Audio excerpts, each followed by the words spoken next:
Saudações aos profissionais de saúde e segurança no trabalho. O nosso assunto aqui e agora é sobre a avaliação do frio, lá do anexo 9 da NR15. E quando nós falamos da NR15, especificamente aqui agora a avaliação do frio, estamos falando daquela avaliação lá nas perícias judiciais do trabalho para definição da insalubridade.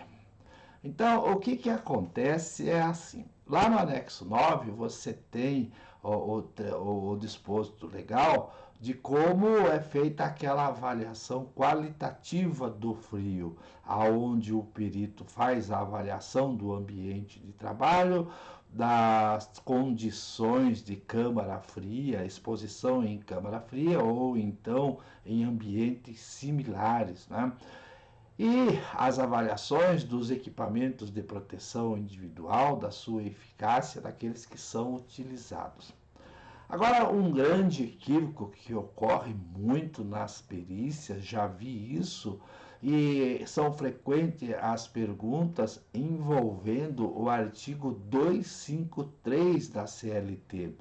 Veja aí o que é que diz o artigo 253 da CLT relacionado com o frio.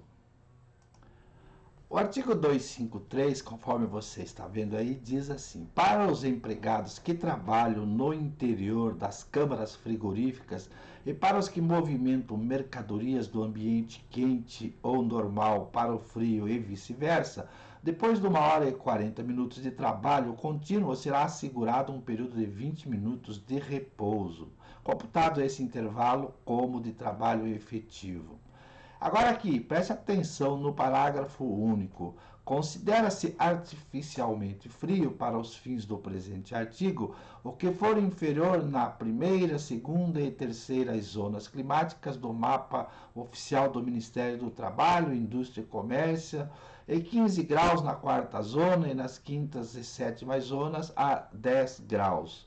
O que é que significa tudo isso e como é que você deve ter um cuidado na aplicação desse artigo 253 lá nas perícias judiciais? Então, você que é perito, você que é técnico em segurança nas suas atividades como assistente técnico, deve prestar muita atenção no uso desse artigo 253 lá nas perícias judiciais, nas avaliação do frio. Então, o que eu quero dizer aqui é que você não pode usar aquela parte introdutória lá do artigo 253 em relação aos intervalos para descanso, que tem o direito o empregado que trabalha exposto ao frio.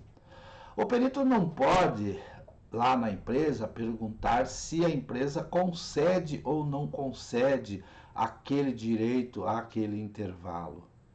Por quê? Porque a NR15, lá no anexo 9, que trata do frio, ele é bem claro que você deve fazer as avaliações do ambiente de trabalho, se é uma câmara fria ou se é um ambiente similar.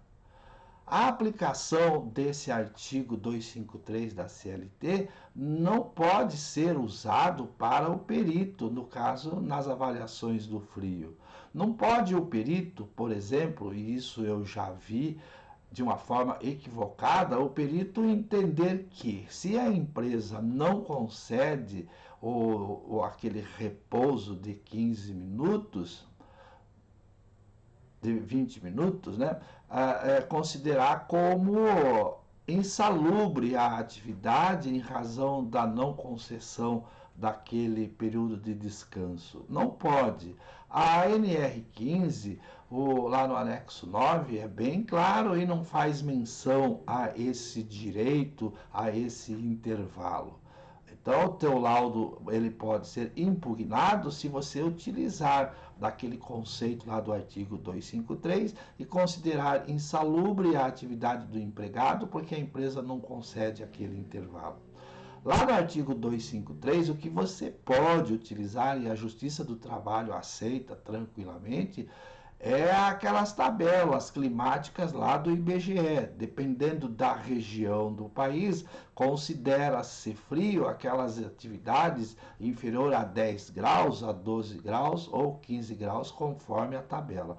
Então, aquele mapa climático lá do IBGE, você pode, o perito, utilizar para avaliar a condição de frio no ambiente de trabalho. Então, é isso que eu quero deixar bem claro aqui. Não use o caput, não use a parte principal do artigo 253 nas perícias. E você que é assistente técnico, numa situação como essa, pode ajudar o advogado a impugnar o laudo pericial que considerou insalubre pela não concessão daquele intervalo lá do artigo 253, tá certo? É isso aí. Espero que você tenha entendido e, sobretudo, que você tenha gostado desse vídeo. Valeu, um abraço, até o próximo. Tchau.